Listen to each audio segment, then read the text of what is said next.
자, 이제 함께 말씀을 보겠습니다. 창세기 30장 25절부터 43절까지 말씀 저와 여러분 교독으로 읽어나가겠습니다.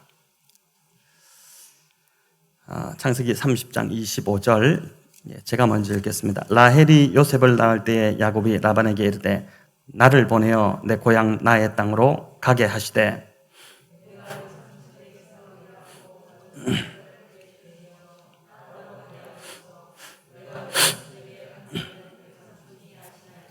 라반이 그에게 이르되 여호와께서 너로 말미암아 내게 복 주신 줄을 내가 깨달았노니 네가 나를 사랑스럽게 여기거든 그대로 있으라.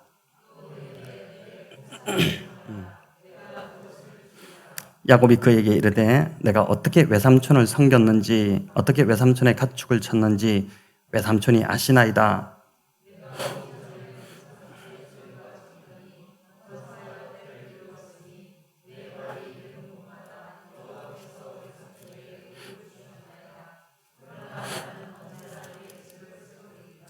라반이 이르되 내가 무엇으로 네게 주랴. 야곱이 이르되 외삼촌께서 내게 아무것도 주시지 않아도 나를 위하여 이 일을 행하시면 내가 다시 외삼촌의 양떼를 먹이고 지키리이다.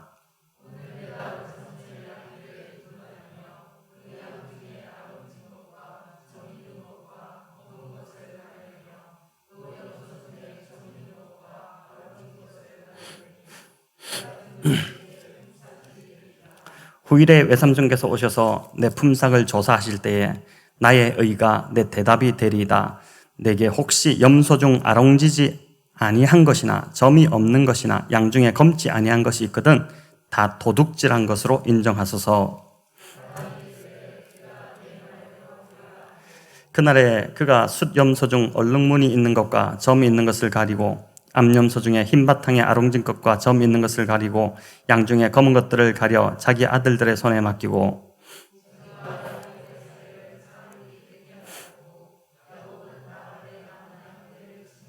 야곱이 버드나무와 살구나무와 신풍나무의 푸른 가지를 가져다가 그것들의 껍질을 벗겨 흰 무늬를 내고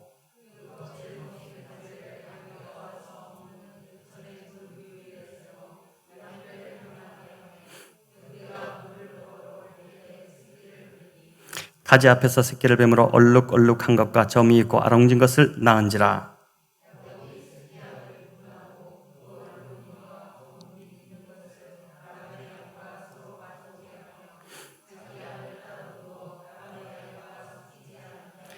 튼튼한 양이 새끼 뵐 때에는 야곱이 개천에다가 양떼의 눈앞에 그 가지를 두어 양이 그 가지 곁에서 새끼를 베게 하고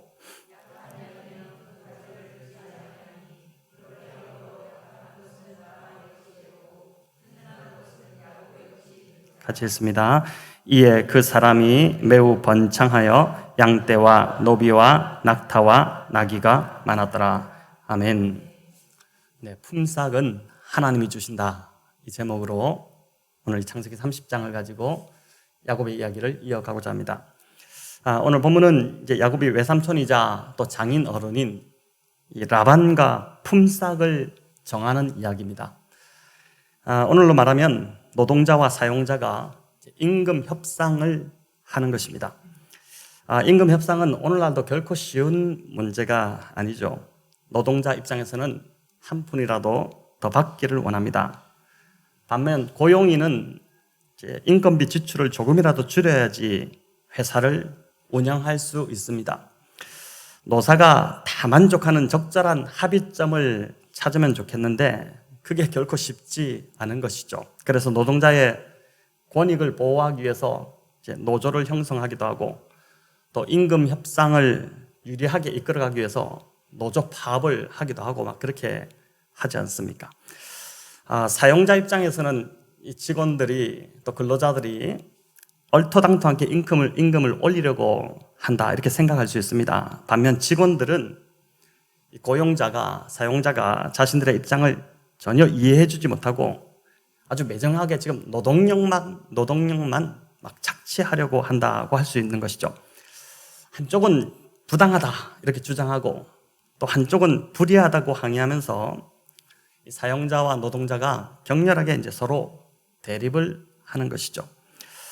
오늘 읽은 이 본문에서 우리는 라반과 야곱이 지금 임금 협상의 테이블에 함께 이제 앉아서 서로 대립하고 있는 모습을 보고 있습니다. 야곱은 품삯을 받아야 하는 약자의 입장이고, 라반은 지금 칼자루를 쥐고 있는 고용인의 위치에 있는 것입니다. 이제 살펴보겠지만 라반이 취하는 태도를 보니까 이 약자의 위치에 있는 야곱은 정말 한 푼도 못 받고 쫓겨날 그런 상황입니다.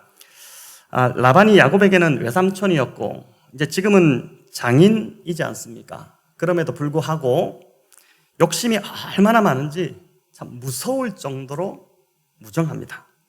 이 사람과 계속 같이 있다가는 정말 죽을 것 같은, 그래서 지금 하나님이 간섭하시지 않으면 야곱은 정말 상처만 잔뜩 받고 무일푼으로 그냥 고향으로 돌아가든지 잘못한 가족도 그냥 두고 가라 이렇게 할 수 있는, 아니면은 노예처럼 계속해서 외삼촌 이 라반 밑에서 살아야 될 그런 판이었습니다. 자, 오늘 본문은 야곱의 이야기지만 또한 저와 여러분의 이야기이기도 합니다. 우리 역시 세상에서 이런 억울함과 불의를 자주 당하기 때문입니다. 지난주도 우리는 나보다 강한 자로부터 당한 그 불의와 부당함으로 인해 속상해하고 잠 못 이루기도 했을 것입니다. 오늘 이 본문을 통해 야곱이 당한 이 불의와 억울함을 처리해 주신 하나님께서, 오늘 하나님께서 이걸 참 멋지게 처리해 주시거든요. 그 하나님께서 저와 여러분의 삶도 돌봐주시는 은혜가 있기를 축원합니다. 25절은 야곱이 라반에게 이제는 고향 땅 가나안으로 돌아가게 해달라 이렇게 이제 이야기를 하는데, 그런데 이 시점이 보니까 30장 25절에 라헬이 요셉을 낳았을 때 이렇게 되어 있습니다. 야곱이 왜 이제 요셉이 태어났을 때 귀향을 결심했을까요? 이제 본문은 그 이유를 따로 언급하고 있지 않아서 잘 모르겠지만 요셉의 이 출생이 야곱에게 인생의 하나의 전환점이 된 것은 분명합니다. 요셉이 태어나자 야곱은 이제 아버지 집으로 돌아가야겠다 그 마음을 이제 먹은 것이죠. 천상병 시인의 귀천이라는 시 잘 아시죠? 이 시가 말해주듯이 인생도 귀향이 목적이 되어야 합니다. 이 땅은 잠시 소풍 나온 것이고 우리의 본향인 하늘로 돌아가는 것이 인생의 목적이 되어야 하는 것이죠. 그러려면 천국 소망이 날로 더 커져야 합니다. 물론 이 땅에서 우리는 오래오래 건강하게 잘 이제 살아야 하겠지만 천국 소망이 없이는 마지막에 이 땅을 참 떠나기가 쉽지 않을 것 같습니다. 미련이 남아서 내가 갖고 있는 것이 너무 아쉬워서 떠날 수가 없는 것이죠. 어린아이들을 보시면 아시겠지만 손에 장난감을 가지고 놀다가도 엄마가 더 좋은 거를 주겠다고 이렇게 흔들면은 장난감을 미련 없이 다 던지고 빈손으로 그 받으려고 달려갑니다. 천국 소망이 이처럼 저와 여러분이 받고 싶은 가장 좋은 선물이 되면 좋겠습니다. 그러려면 천국 소망이 점점 커지도록 기도해야 할 것입니다. 하나님, 내 안에 또 특별히 우리 연로하신 우리 부모님들 안에 천국 소망이 더 커지게 하옵소서. 이것이 이 기도 제목이 오늘부터 저와 여러분의 새로운 좀 기도 제목이 되기를 바랍니다. 야곱이 요셉이 태어나자 이제 고향으로 돌아가기로 마음먹었는데, 그런데 막상 돌아가려고 하니 돌아갈 준비가 전혀 되지 않은 상황이었습니다. 가진 재산이 있어야 고향에 가서도 정착을 할 텐데 말 그대로 처자식 외에는 모은 것이 아무것도 없는 것입니다. 그가 씀씀이가 해퍼서 돈을 모으지 못한 것이 아니라 그동안 라반이 품삯을 제대로 한 번도 주지 않았던 것이죠. 야곱이 돌아간다는 말에 라반이 긴장했습니다. 27절 28절 우리 같이 한번 읽어볼까요? 라반이 그에게 이르되 여호와께서 너로 말미암아 내게 복 주신 줄을 깨달았노니 네가 나를 사랑스럽게 여기거든 그대로 있으라. 또 이르되 네 품삯을 정하라. 내가 그것을 주리라. 아멘. 자, 라반이 지금 물질적으로 풍요롭고 부자가 된 것이 야곱 때문이었다고 그렇게 말하고 있지 않습니까? 창세기 12장에서 아브라함에게 약속하셨던 말씀 기억하시죠? 너를 축복하는 자에게는 내가 복을 내리고 너를 저주하는 자에게는 내가 저주하리니 땅의 모든 족속이 너로 말미암아 복을 얻을 것이라.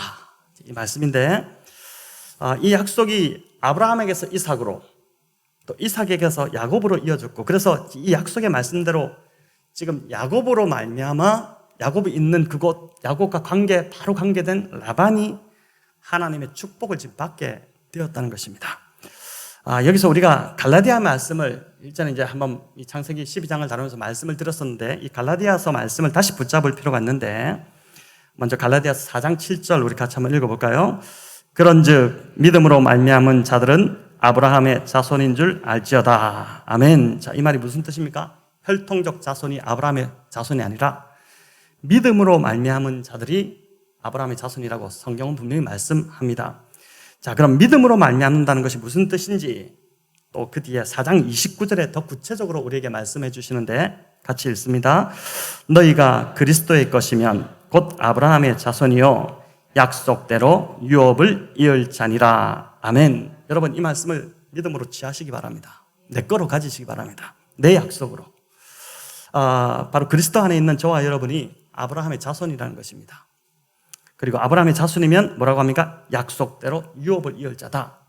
즉 창세기 12장 3절에 땅의 모든 족속이 너로 말미암아 복을 얻을 것이다 라는 말씀이 아브라함에게서 이삭으로, 이삭에서 야곱으로 이제 이 약속이 그리스도 안에 있는 아브라함의 후손인 저와 여러분에게 주어져 있다. 그것이 이어졌다는 것입니다. 이 말씀을 믿음으로 받는다면 아브라함, 이삭, 야곱처럼 저와 여러분도 가는 곳마다 그것이 복을 받게 될 줄을 믿습니다. 나 때문에 내가 나가는 직장도 복을 받는 것이고, 나 때문에 나의 가정도, 교회도 복을 받는 것입니다. 저와 여러분이 특별나서가 아니라 저와 여러분이 하나님의 복을 흘려보내는 통로로 부름받았기 때문입니다. 복의 근원으로 우리가 부름받았기 때문에 우리는 그저 통로 역할이 되어서 우리가 가는 곳마다 하나님 복이 우리를 통해서 흘러가도록 그렇게 하는 것이죠. 저는 저희 교회가 이 코로나 시기에도 계속 참 하나님께서 복을 주시는 이유, 하나님께 복을 받는 이유가 이 교회에 출석하시는 성도님들 때문이라고 믿습니다. 한 분 한 분이 복의 통로이기 때문에 이런 성도님들이 출석하시는 이 교회는 당연히 복을 받을 수밖에 없게 되는 것이죠. 여러분 27절을 다시 한번 읽어볼까요? 읽어보면은 여기 보시면 여호와께서 너로 말미암아 내게 복 주신 줄을 내가 깨달았노라 이렇게 하죠. 이 깨닫다는 단어를 제가 히브리 원어로 살펴보니까 나하시라는 단어인데 이 경험으로 배우다 또 부지런히 관찰하다 이런 뜻이 있습니다. 그러니까 이 무슨 말이냐면 라반이 야곱을 가까이에 두고서 그의 일거수일투족을 늘 이렇게 관찰한 결과 내가 복 받은 게 내가 잘나서가 아니라 저 야곱 때문이었구나. 이거를 경험적으로 그가 깊이 깨달아 버렸다는 것입니다. 저와 여러분도 주변 사람들에게 이런 평가를 받기를 축원합니다. 믿지 않는 남편이 여보 당신 때문에 내가 복 받은 것 같아. 또 회사의 사장님이 자네 때문에 우리 회사가 지금 복 받는 것 같아. 자네 우리 회사 입사하고 난 뒤로부터 우리 회사가 너무 잘 되기 시작해. 이런 말을 듣는다면 여러분 얼마나 감동적이겠습니까? 오늘 예배 마치고 집에 돌아가시면서 우리 남성들은 아내들에게 꼭 해보십시오. 저도 가서 하겠습니다. 내가 하나님께 복을 받는 게 당신 때문인 것 같아. 내가 이렇게 잘 살고 있는 게 당신 때문에 내가 잘 살고 있는 것 같아. 이렇게 조금 낯간지러우시겠지만은 그러나 고백해 보시기를 바랍니다. 여러분 이것을 아는 것이 복이고 또 이런 고백을 하는 것, 순종하는 것이 믿음의 행동임을 믿습니다. 그런데 안타까운 것은 참 이 라반이 이것을 알면서도 이득의 눈이 멀어서 지금까지 야곱을 제대로 대우해 주지 못했다는 것입니다. 야곱 때문에 복을 받았음에도 정작 라반은 야곱의 그 품삯을 10번이나 바꿔버렸습니다. 31장 7절도 그렇고 또 31장 41절에도 보면은 품삯을 10번이나 변경했다는 내용이 나옵니다. 손바닥 뒤집듯이 상황에 따라서 라반이 쉽게 바꿔버린 것입니다.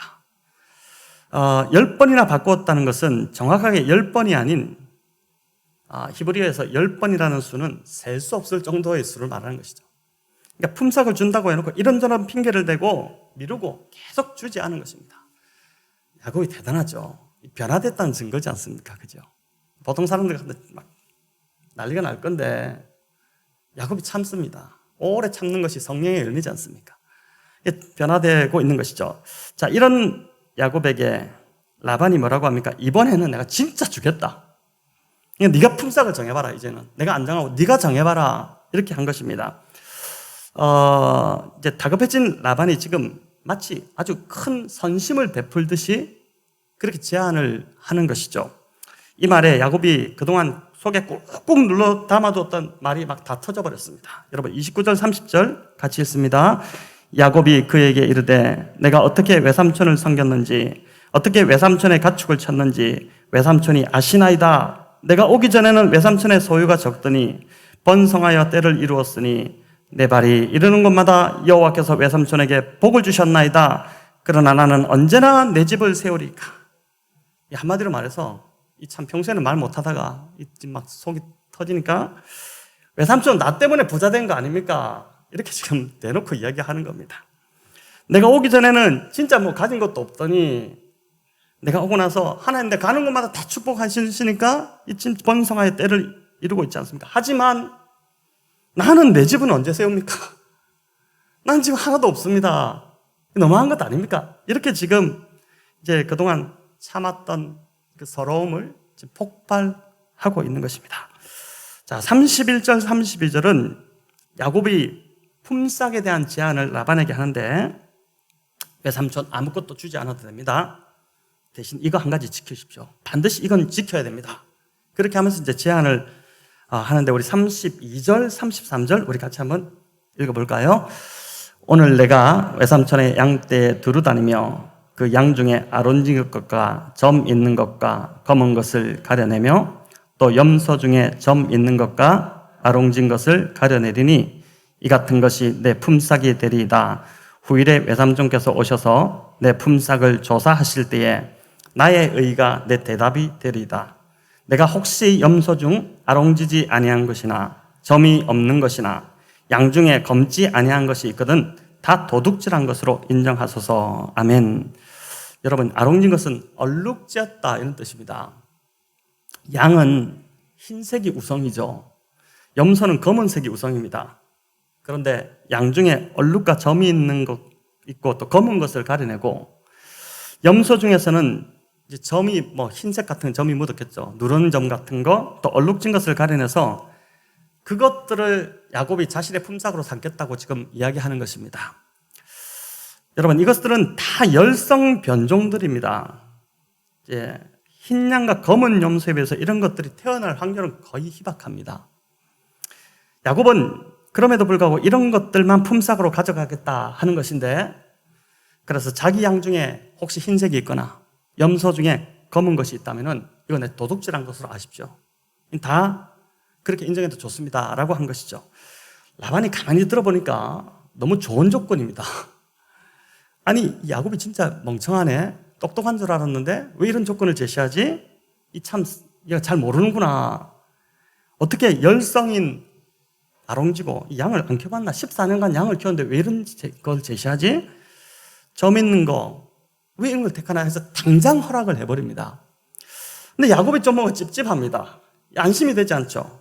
이 뭔가 꿍꿍이가 있는 것 같다 이런 생각이 들어가지고 35절에 보니까 라반이 자기 양떼 중에서 아롱지고 점이 있는 것들 또 양 중에서 검은 것들 뭐 이런 것들 또 염소 중에서도 좀 얼룩지고 이런 것들을 다 샅샅이 다 찾습니다. 그 양떼, 어마어마한 양떼 중에서 다 골라냅니다. 죄다 골라내가지고 그걸 어떻게 하냐면은 자기 아들들에게 딱 맡기고 야곱에게는 흰 양떼, 검은 염소 오로지 순수한 흰 양, 검은 염소만 딱 골라가지고 맡겨서 치게 합니다. 그리고 아들들이 맡은 아롱진 것, 점이 있는 것, 이 양떼들과 야곱이 맡은 그 순수한 양떼들 그 사이를 떼어놓는데 거리를 무려 사흘 길을 떼어놓습니다. 그럼 여기서 못 가는 거죠. 자, 이렇게 함으로써 어떻게 합니까? 썩기지 않도록 지금 하는 것이고, 그리고 혹여나 또 짝짓기 못하게 그렇게 이제 만들어버린 것입니다. 여러분, 정말 천하의 라반이지 않습니까? 우리 중에 이런 사람은 없죠. 진짜 대단합니다. 제가 보니까 성경에 일단 라반이 보통 인물이 아니구나. 완전히 지금 물욕에 넘어가 버렸습니다.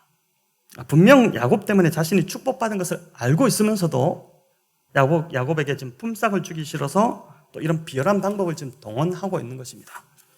자, 그러면 야곱은 도대체 무슨 정신으로 이 우성이 아닌 열성인 아롱진 것과 점이 있는 것들, 이런 것들만 자기 품삯으로 삼겠다고 한 것일까요? 이런 새끼들이 나올 확률은 아주 희박하고 또 상품 가치도 없는데 왜 이런 결정을 내렸을까요? 여러분, 그 이유가 31장에 나옵니다. 31장 10절 12절인데 세 번역으로 읽을 텐데, 이것은 이제 뒤에 있다고 순서적으로 시차가 뒤에 있는 것이 아니라 시간적으로 뒤에 이야기하는, 이걸 이제 회상하는 이겁니다. 앞에 있었던 일을 회상하는 이야기인데 한번 같이 읽어볼까요? 가축대가 새끼를 뵐 때에 한 번은 내가 이런 꿈을 꾸었소.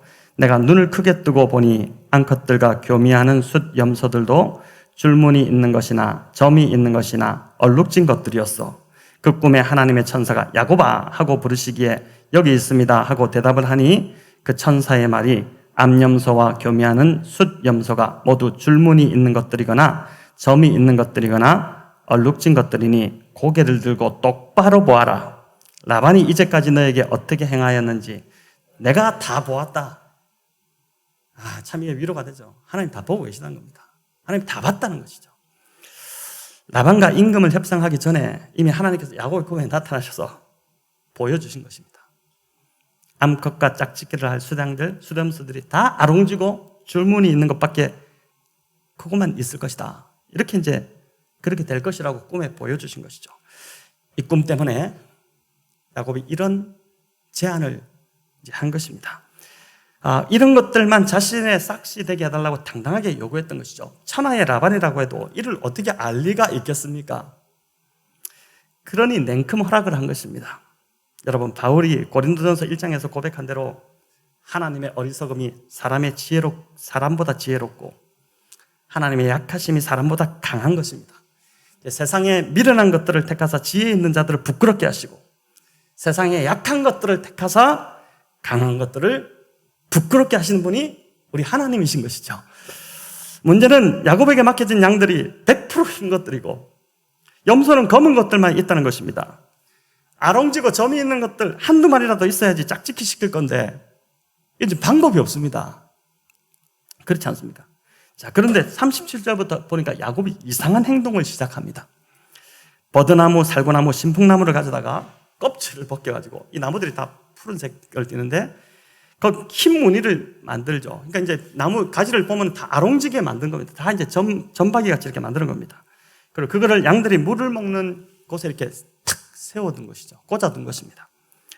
그러면 양들이 그 가지 앞에서 보통 물을 먹다가 이제 아마 이게 짝짓기를 하는 것 같은데 그렇게 하다 보면 새끼를 베는데 새끼가 태어나는 것이 희한하게 아롱지고 점이 있는 것들이 태어나기 시작한 것입니다. 야곱은 여기서 그치지 않고 머리를 쓰죠. 아주 튼튼한 양이 짝짓기 할 때는 양떼의 눈앞에 그 가지를 두고 약한 양이 짝짓기를 하면 나무가지를 치워버립니다. 이렇게 함으로 튼튼한 양은 아롱지고 점박이 새끼를 낳게 하고 약한 양은 다 흰색만 낳게 한 것입니다. 이렇게 함으로 튼튼한 것은 다 야곱의 소유가 되고 약해 빠진 것은 다 라반의 소유가 되게끔 만들어버린 겁니다. 여러분, 이게 완전 기가 막히게 재밌지 않습니까? 그런데 이 야곱의 행동이 여러분 이해가 되십니까? 이 굉장히 미신적이고 어떻게 뭐 하는 짓인가? 이 하나님 믿는 사람이 뭐 하는 짓인가 싶지 않습니까? 나뭇가지의 껍질을 벗겨서 무늬를 만든 그 가지, 그걸 이제 아롱지게 만들어서 그거를 양에게 보여준다고 해서 무늬가 있는 새끼가 태어난다는 것이 여러분 믿어지십니까? 제가 이 부분을 자료로 찾아보니까 어떤 주석은 이것이 그 당시 목자들 사이에 내려오는 속설이었다. 이렇게 이제 기록되어 있기도 하고 또 어떤 자료에는 동물들이 짝짓기 할 때 시신경을 자극하면 이제 변종이 태어날 확률이 높다, 이런 말도 있습니다. 이걸 생명공학에서 다룬지 모르겠는데 제가 볼 때는 신빙성이 없어 보입니다. 전혀 과학적 근거가 없어 보입니다. 자, 야곱이 왜 이런 행동까지 했어야 하는지는 야곱의 그 타는 속마음을 우리가 좀 더 자세히 들여다보면 이해가 되기 시작합니다. 하나님께서 꿈에 아롱지고 점이 있는 것들이 새끼를 베게 될 것이라고 알려주셔서 라반에게 자신의 품삯은 아롱지고 점이 있는 것을 하겠다, 그렇게 하고 자신은 그런 것만 좀 가져가려 했는데 이 강적 라반이 자신에게는 오직 100% 흰 양과 검은 염소만 맡겨버리고 그거 싹 빼서 아들들에게 줄 줄을 야곱이 어떻게 예상했겠습니까? 그러니까 한두 마리라도 얼룩지고 점이 있는 수컷이 있어야지 그런 새끼를 낳을 텐데 라반이 이 아롱지고 점이 있는 것들은 죄다 가져다가 3일 길 떨어져 있는 아들들에게 맡겨버렸으니 방법이 없게 된 것이죠. 이게 지금 야곱에게는 라반에게서 벗어날 수 있는 마지막 유일한 기회인데 라반이 머리를 써서 이것까지 다 막아놓았으니 야곱 입장에서는 지금 뭐라도 하지 않으면 안 될 판이지 않습니까? 너무 답답한 상황이 되어버린 것이죠. 혼자 뚝 떨어져가지고 그 양들을 데리고 이거 어떻게 해나, 그러다가 뭐라도 해야겠다 싶어서 지금 그가 나뭇가지를 꺾어다가 껍질을 벗겨서 막 무늬를 만들어서 그 나무 껍질 무늬를 짝짓기 하는 양에게 막 보여주고 이제 있는 것입니다. 이렇게 한다고 해서 흰 양이 얼룩무늬의 새끼를 낳을 수 없다는 걸 자신도 알고 있으면서도 답답한 마음에 이거라도 안 하면 죽을 것 같으니까 이제 지금 짝짓기 하는 양 앞에서 나뭇가지를 하나하나 꽂으면서 그가 뭘 하는 겁니까? 하나님, 이거 저 좀 보십시오. 저 이렇게라도 하지 않습니까? 이렇게 하면서 간절히 기도하고 있는 것입니다. 로마서 4장 17절에 보면은 이런 말씀이 있죠.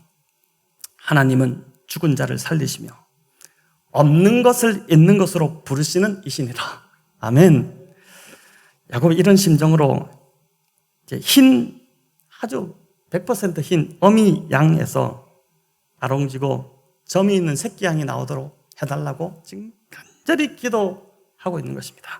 여러분, 그 결과 참 놀랍게도 새끼가 나오는데 아롱지고 점이 있는 것들만 나오기 시작한 것입니다. 31장 8절에 가면 야곱이 이렇게 고백합니다. 우리 같이 한번 읽어볼까요? 그가 이르기를 점이 있는 것이 내 싹이 되리라 하면 온 양떼가 낳은 것이 점이 있는 것이요, 또 얼룩무늬 있는 것이 내 싹이 되리라 하면 온 양떼가 낳은 것이 얼룩무늬 있는 것이니 하나님이 이같이 그대들의 아버지의 가축을 빼앗아 내게 주셨느니라. 여기서 그가 이르기를, 그는 라반을 말합니다.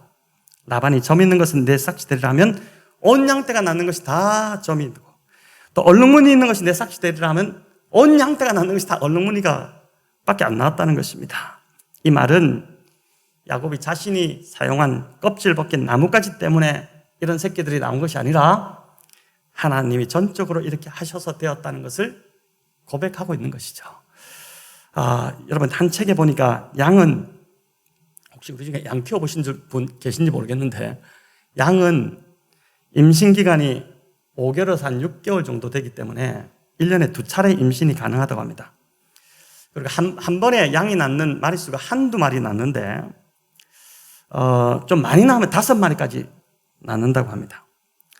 라반이 소유가 굉장히 많았기 때문에 지금 야곱에게 맡긴 양이 적어도 한 암수 5,000마리 정도를 맡겼다고 볼 때,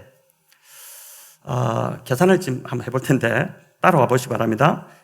양 암수 5,000마리, 1만 마리죠. 염소 암수 5,000마리, 이제 1만 마리가 됩니다. 2마리씩 나오면은 양 1만 마리, 5,000마리에서 2마리 나오니까 1만 마리.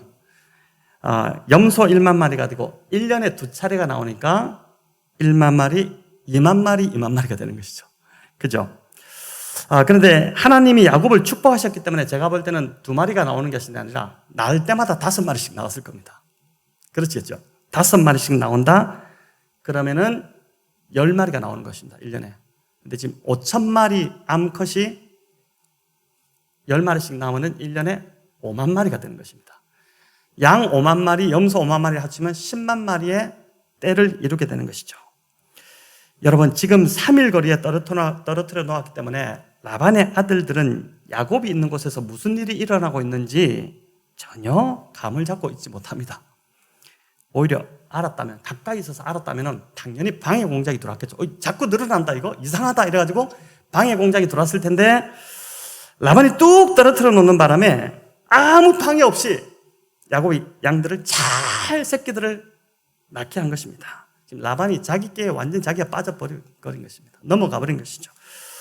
1년이 지나 라반이 야곱을 찾았을 때, 이제 그 정도로 우리 추정을 해볼 때 아마 뒤로 까무러치지 않았겠습니까? 생각해 보십시오. 자기가 맡긴 흰 양과 염소는 암수에서 각 1만 마리밖에 안 되는데요. 보니까 새끼들은 다, 이 어미들은 다 흰 것밖에 없는데 새끼들은 다 아롱지고 점이 있는 것들만 10만 마리가 지금 때를 이루고 있으니 이게 어찌 놀라지 않았겠습니까? 이게 도대체 무슨 일이 일어난 건가? 야곱이 지금 무슨 짓을 한 것인가? 막 이런 생각이 들면서 아마 그 자리에서 쓰러질 거, 기절했을 것입니다. 이건 하나님이 하시지 않고는 절대 일어날 수 없는 기적이었던 것입니다. 사랑하는 성도 여러분, 혹 야곱처럼 인생의 막다른 골목에 지금 몰려서 더 이상 방법이 없는 상황에 처해 있지는 않으십니까?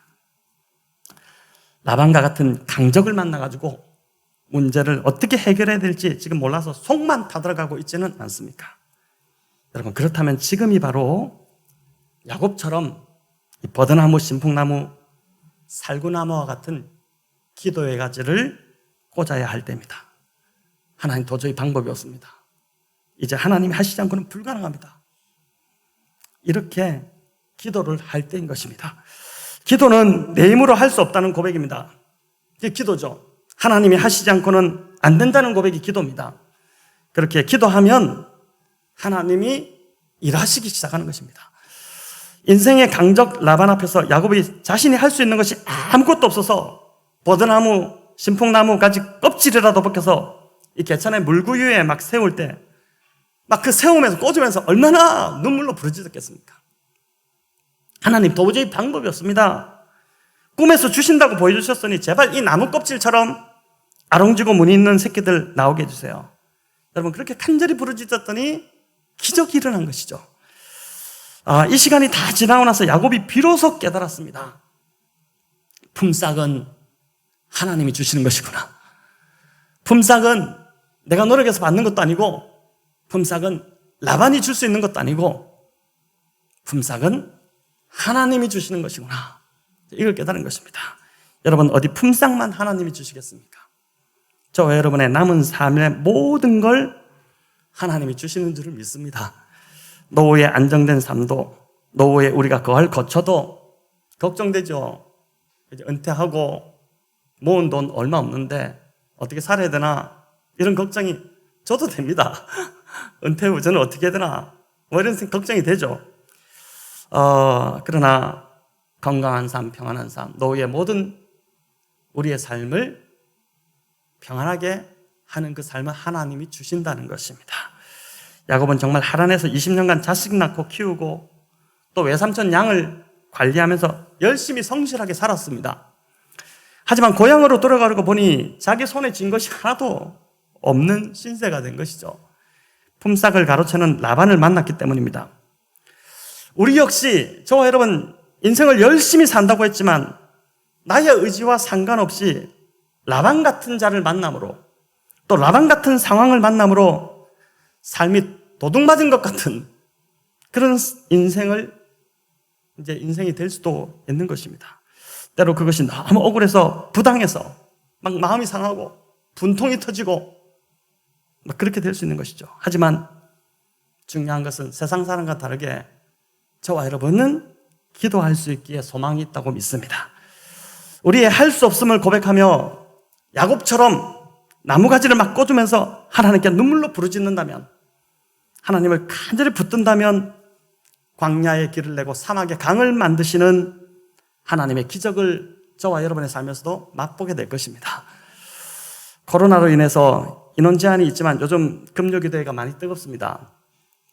또 새벽 기도회도 참 좋습니다. 본당에 나와 기도의 자리에 앉으면 제가 그런 느낌 받아요. 요즘 하나님 품에 안기는 것 같은 참 포근한 느낌이 듭니다. 아직도 참 미약하지만 이제 저희 교회 본당이 보니까 기도로 다져지고 있다는 느낌이 듭니다. 여러분, 이거는 그냥 보통 사람들 보면 뭐 그냥 의자 있고 뭐 그냥 그는 공간이네 이렇게 보이겠지만은 기도하는 우리들에게는 이제 정말 이곳이 아주 하나님 기도 받으시는 참 평안한 곳으로 바뀌고 있는 것이죠. 교회는 돈으로 세워지는 것이 아니라 기도로 세워져야 합니다. 그래야 하나님이 세우시는 교회로 세워질 수 있습니다. 여러분, 기도하면 하나님이 하십니다. 없는 것을 있는 것처럼 만드시며 기적을 베푸시는 하나님께서 저와 여러분의 문제도 야곱처럼 기적을 베풀어 주실 것입니다. 이번 한 주 하나님의 도우심을 구하며 기도의 자리로 나아가시기를 주님의 이름으로 축원합니다.